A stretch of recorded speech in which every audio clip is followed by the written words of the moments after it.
From Kansas State University, this is Agriculture Today. I'm Shelby Varner. Beginning today's show is David Schemm, Kansas Farm Service Agency State Executive Director, as he takes a look at loans that farmers and ranchers can apply for and how they have been used. Jeff Whitworth, K-State crop entomologist, keeps the show rolling as he talks about what pests could be impacting sorghum, soybeans, and wheat, and if he's concerned about them. Part of a Cattle Chat podcast episode from the Beef Cattle Institute with Brad White, Bob Larson, Phillip Lancaster, and Dustin Pendell ends the show as they converse about how cattle producers could potentially reduce shrink. That and more is coming up ahead.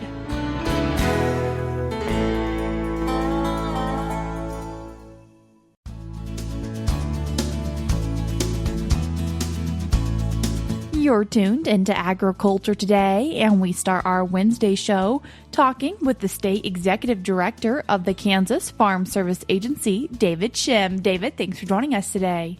Thank you, Shelby. David, today taking a bit more of a focus towards your guys' loan division and wanting to talk about first direct loans, and can you remind us what are those? Absolutely, Shelby. So, FSA, a lot of producers come into our offices there and think of us, as far as acreage reporting their crops and various disaster programs and everything like that. Some of them can forget that we do also obviously offer opportunities for producers to get a loan with us for either an operating note or a farm ownership loan as well. And we have two different areas we can pull from, either a direct or a guaranteed loan. And then we also have a little bit more focused in loans specifically for our beginning farmers. And how do you guys differ between your direct and guaranteed loan? So our direct loans is our loans, and again, these would be both for our operating line of credit for a producer, or if a producer is trying to purchase property, a farm ownership type of loan. A direct loan is a loan that FSA is directly making the loan to the producer there. There's certain qualifications or ways that we can work with it there to be able to utilize a direct loan with us. Generally, what a producer has to have, as far as on our side of things, is they have had to been unable to secure some type of commercial typical type of lending from somebody else. Our guaranteed side of it is when actually the commercial lender, their local bank, or whoever it is that they're working with, is utilizing us for a guarantee. So FSA comes in there and we guarantee that commercial lender the loan and the repayment of there to try to help that producer secure that financing. Again, these are for both operating lines and farm ownerships there. So that's kind of our direct and our guaranteed side of it, Shelby. Again, continue to want to make sure that we're there and available as a tool and a resource for all of our producers across the state there to be able to utilize. Our portfolio has just continued to grow since I was here last time. And, right now our total portfolio that we overlook on that side of is right at $1.4 billion. So again, a very sizable portfolio that we have there. And, right now I know we are having a lot of producers out there, obviously a lot of concern with the input prices that they're trying to work with. Obviously these prices on commodities, we sure hope that we'll start to see a rebound on them, but definitely could be economically challenging times there. So, for those producers there, if they're working with their local lender or bank or whatever and are needing help to try to secure that financing, and just remembering that FSA can always provide them a possible option for them to be able to help secure that financing.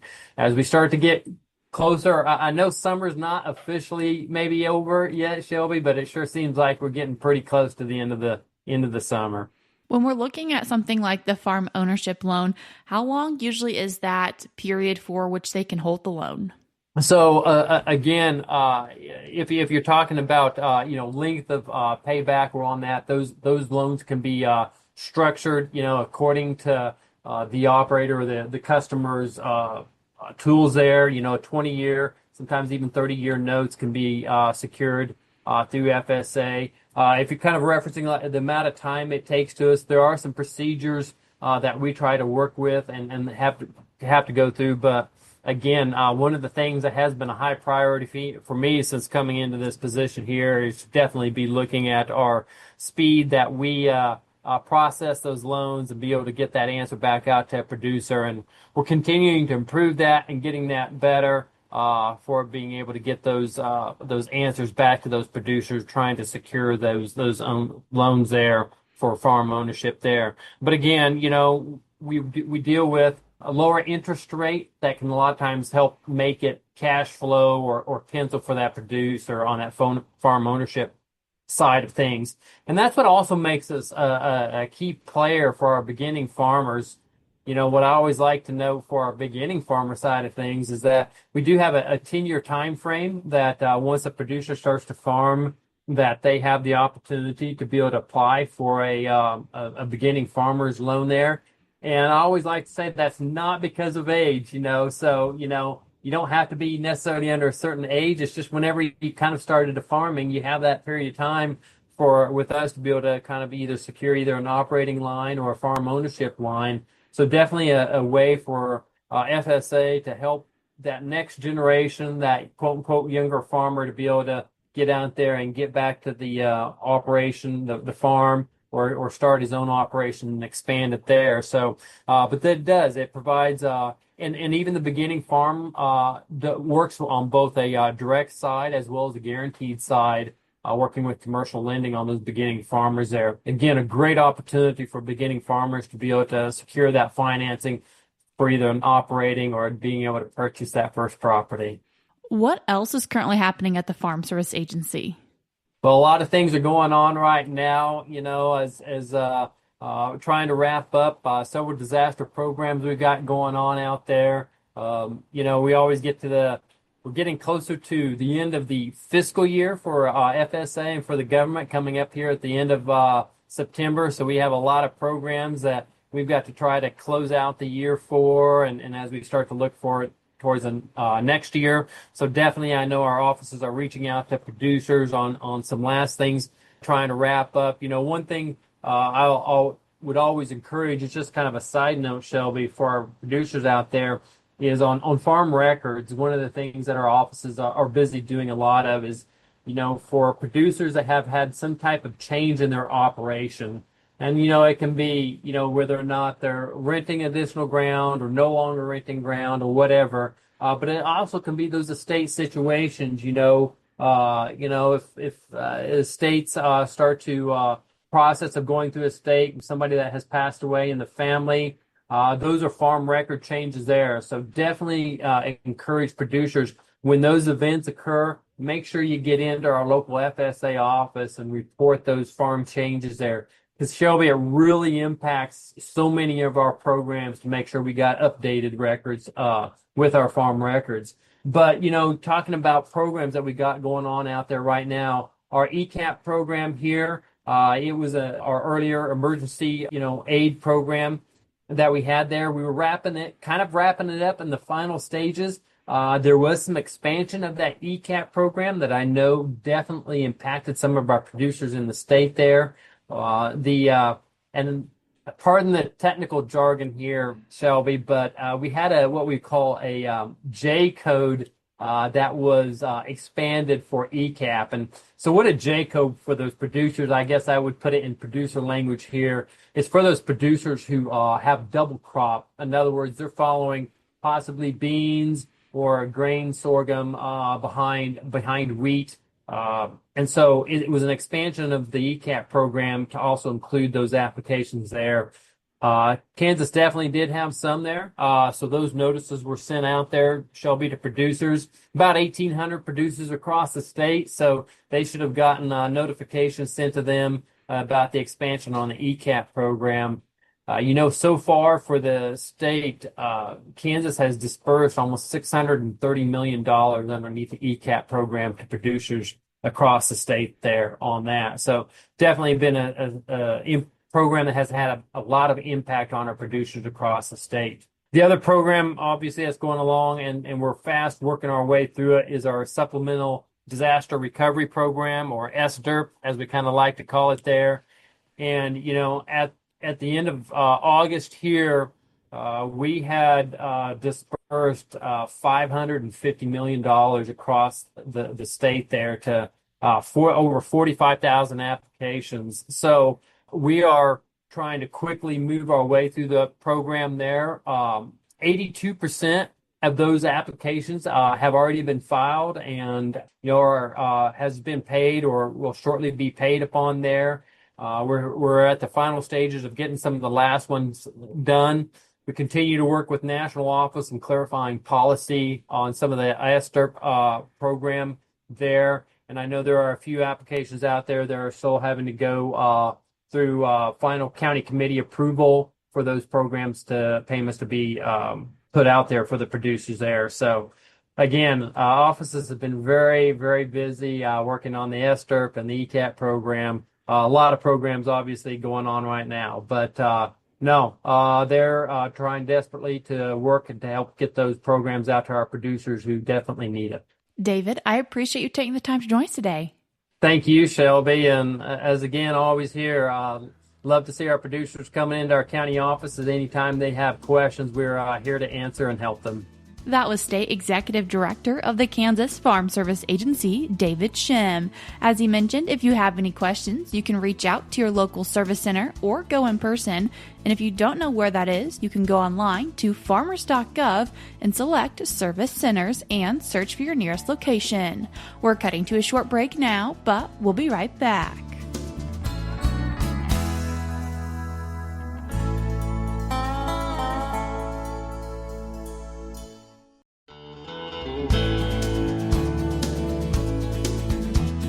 You're tuned back into Agriculture Today, and we continue our show talking with K-State crop entomologist Jeff Whitworth.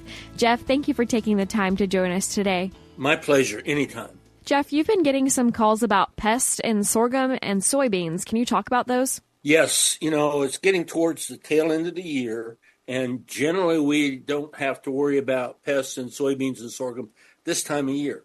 But the double crops are just coming into the reproductive stage or just at the reproductive stage of both soybeans and sorghum. And a lot of folks are really concerned because, as we've talked about in the past, we've had some serious infestations of armyworms. Armyworms, horn earworms, fall armyworms, not so much now, but earlier in the year. All of these worms can affect sorghum in two different ways. Earlier in the year or right now in some sorghum fields that are just starting to head out or at the whorl stage, they can get down into the whorl and they can what we cause ragged looking leaves. I mean, seriously ragged looking leaves because of their feeding. They're down in the whorl, and as they take a bite out of that leaf comes up out of the whorl and it unfurls, and the leaves then those holes are magnified. They look really large.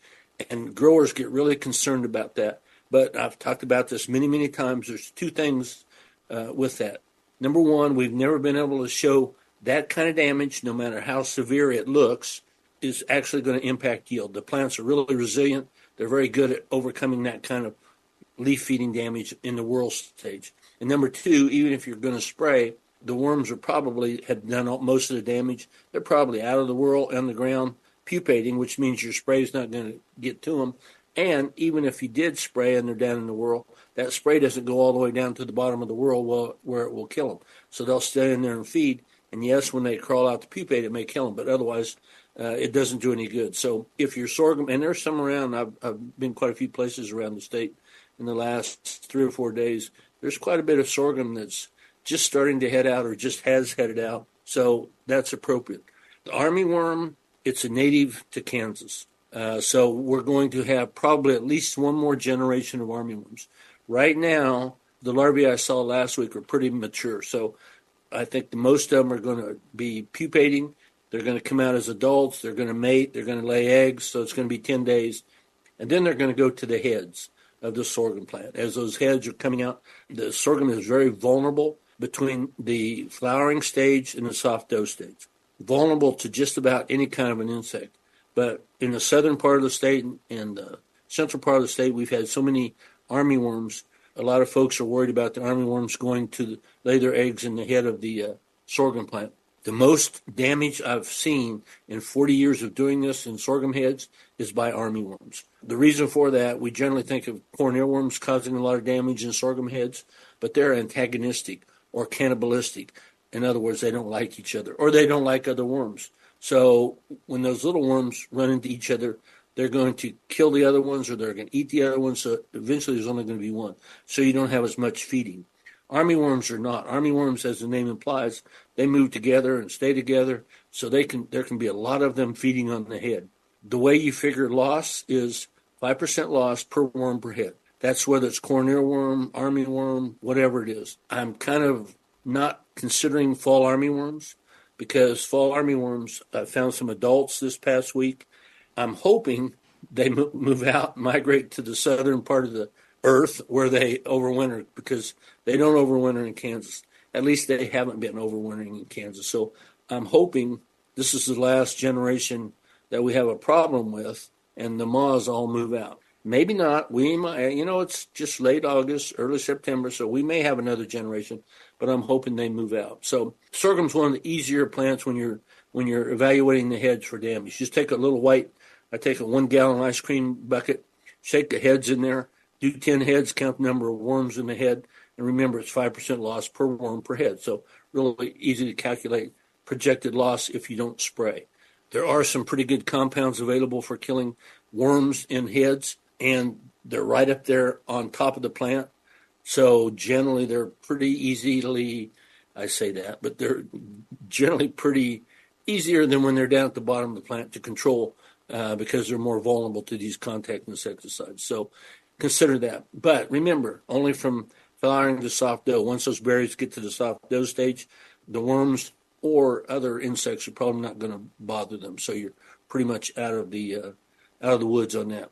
Soybeans, same thing. Armyworms will feed on soybeans. They don't seem to prefer them as much. Fall armyworms can feed on soybeans. So can corn earworms. So just you need to get out and determine what pest is actually feeding. All of these worms, again, feed on the marketable product. They feed on the bean inside the pod. So if you have one per row foot and they're small and they're feeding right on that seed, that may be your treatment threshold. That may be the point where you can justify treating. Again, they're only going to be feeding for 2 weeks because they're going to pupate and they're going to not be there now. So if you're out and you're looking and you find pods with just holes in them, and you can't find any worms, don't spray. They're in the between the damaging stage. So it's going to be another 2 weeks before they're out in your field. And maybe the beans will have matured enough that they won't be vulnerable. But like I said, a lot of the double cropped soybeans, the southern part of the state's had a lot of moisture, a lot of rain. In the northern central part, we have not. A lot of the soybeans, a lot of the double crop sorghum, it's looking pretty tough. I'm hoping it's going to make it, but it's right at that vulnerable stage, just getting into the reproductive stage where if we do have some of these pests, they can cause problems. The other one I'd like to talk about real quickly is the Dectes stem borer in soybeans. There's not much we can do about it, but if you have it in your soybeans, get out and determine the percent infestation of your plants.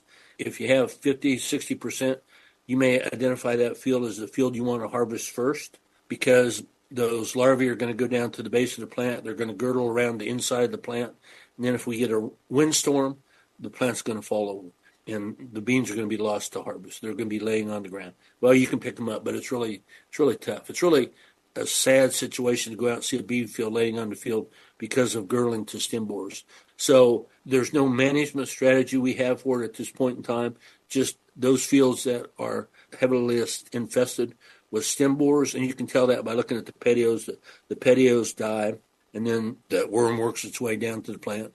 If they've already girdled, sometimes the plant, in the wind, you'll see it kind of wiggling at the stem. You can tell it doesn't look just right. So harvest those as soon as you can. Make those first on your list of priorities once they become available or ready for harvest. So those are what you should look out for. I've seen some aphids. I've not seen enough sugarcane aphids in sorghum to worry about, but they're still migrating in. I've got some calls about cornleaf aphids and sorghum because it's just heading. The heads are just starting to protrude, and that's when cornleaf aphids generally, if they're going to cause a problem, they can cause a problem, but it's not field-wide. I've only seen them on a plant here or a plant there, and in every case, there's a lot of beneficials. The beneficials are there, they help, so if we do get sorghum aphids or sugarcane aphids coming in, they'll be there ready to help, hopefully, regulate them and control them so they don't cause a problem. We've not had a problem with sugarcane aphids, probably in the last 10, 12 years.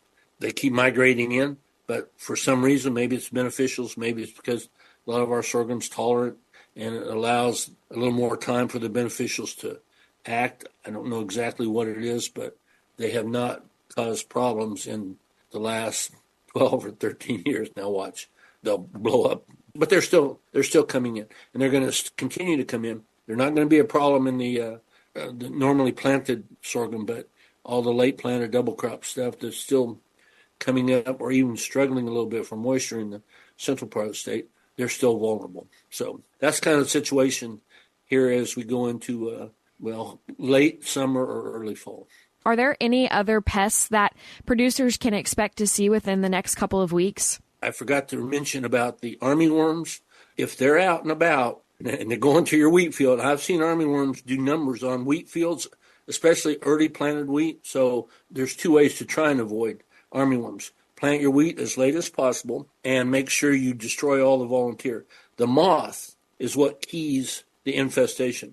As the moths fly around and they detect greenery, that's what they lay their eggs on. And that's the larvae have to have that greenery to feed on.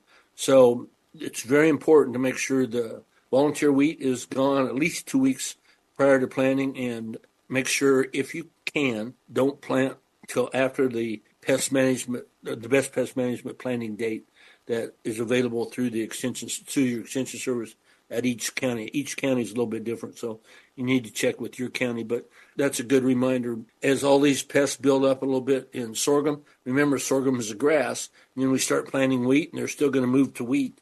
So that, again, makes wheat vulnerable. To stop the armyworm infestation, we need temperatures at night into the mid-20s or lower 20s for a couple of hours.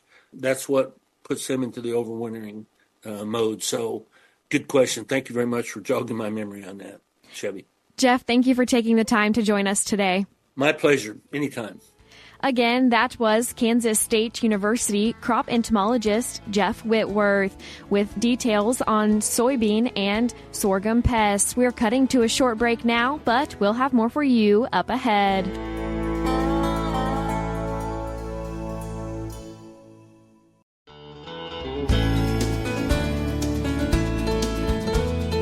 You're tuned back into Agriculture Today, and we conclude our Wednesday show with part of the Beef Cattle Institute's Cattle Chat podcast with Brad White, Bob Larson, Phillip Lancaster, and Dustin Pendell. Taking calves to market, I'm going to give the scenario: cow-calf operation, commercial cow-calf operation. I'm going to wean the calves. I may keep them at home or not, and I'm going to take them to a sale, and the sale is 30 miles away. One of my concerns is shrink, and shrink is essentially the amount of weight that they lose from the time that I get them gathered and loaded at home until their pay weight at the sale. And I wanted to ask you guys for tips on how to minimize that shrink. Bob, I'll start with you first. Yeah, one of the things is how soon we take them to the sale. In general, I expect calves to lose weight if they're sitting in a new environment, new water source, just transport and everything else. So even though it might be more convenient for me to take calves, on the day that's most convenient for me, in order to address shrink, I think it's move that transport to the sale as late as possible and still accomplish what else I want to accomplish as far as, working with the auction market and those types of things. But basically, delay as late as I can. Well, and I think not just when I take them to the sale, but the time gap even between that and the physical sales, what you're saying, right? So do they have to overnight, which a lot of times is more convenient for me, right? I want to take them today because I don't want to have to mess with if I got a 10 o'clock sale. Well, I got to get them up this morning and something could go wrong. It's easier to take them overnight. How much difference does that make, Bob? It can actually make quite a bit of difference. You think about a 500-pound steer, every 1% difference in shrink is 5 pounds. And so you add a couple more percentages of shrink and, the amount of money we're talking about is easily offset by, hiring somebody to help me gather them. It becomes an important cost. But one of the reasons I think it gets overlooked sometimes, it's an invisible cost. Nobody sends me a check for the difference in the weight that I could have gotten by handling the cattle a little bit different way. Phillip? Well, I guess one of the things I was going to mention is kind of how we go about gathering calves and sorting them off. And so using low stress handling techniques and some of those types of things, because like Bob said, I don't want a big time gap between when I bring them up and separate the calves off and take them to the sale barn and when they're actually going to get weighed. So lots of times we're going to try to do that morning before the sale. Well, then we feel stressed. We feel stressed because we gotta hurry. We got to get this done. And so we start rushing. We start pushing cattle harder. We start kind of losing those low stress handling principles in the process. And so then that ends up stressing out the calves. And so now that their shrink's going to be even worse because now that we have stressed them out, that causes an increase in urination, defecation, and they start losing fluids. And so they start losing weight quicker. So not only timing, but how we handle them impacts their shrink. Dustin? Phillip took what I was going to say, but what about maybe not overcrowding the trailer? I mean, would that be something that you probably could do, maybe preconditioning the calves, getting them maybe ready for the... I think the more used to because Bob talked about when am I going to take them to the sale, you can also back up one step further and say, when am I going to gather them? Because before we go to the sale, I'm going to put them in a pen. If I get them up a couple days before the sale, hold them in a pen, they've got new water, they've got new feed. They may not eat or drink even though they're at home because they may have been watering out of a pond or somewhere else. Getting them used to that feed will help. One other tool that producers have is you go to marketing methods that don't include transport to a market. So an online type of an auction. Now, in that situation, the weigh up is defined. When are the cattle gathered? How far from the ranch of origin to a certified scale? Those types of things are all part of the contract. And so it's not that you don't have shrink, but you have a little more control on exactly what it's going to be. So if you feel like your shrink is actually a pretty big deal, that's one way to, yes, you'll still have shrink and it's part of the price that is bid on those cattle, but it's kind of known up front what those situations are going to look like. Once again, that was part of the Beef Cattle Institute's Cattle Chat podcast. That's all we have for you today on Agriculture Today, but we'll be back with more for you tomorrow.